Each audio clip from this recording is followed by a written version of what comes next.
তরুণ প্রজন্ম যদি একবার গর্জে ওঠে মুসলিমদের, ইনশাআল্লাহ তাআলা তারা সকল বাতিলের ভিত্তি গুঁড়িয়ে দিতে পারে ইনশাআল্লাহ।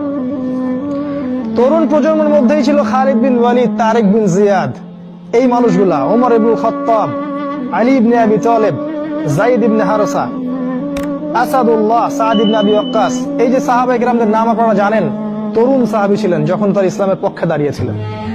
একাই ওমর সে সারা মক্কাকে পরিবর্তন করে ফেললো। এক হামজার সামনেই 20-30টা মানুষ দাঁড়াতে সাহস পাইত না। একজন তারেক বিন জিয়াদ, তিনি স্পেন জয় করে ফেললেন মাত্র অল্প কিছু সৈন্য নিয়ে। মোহাম্মদ বিন কাসিম আমাদের এই ভারতীয় উপমহাদেশ জয় করলেন। এখন আপনি মুসলিম হয়ে এখানে বসে আছেন।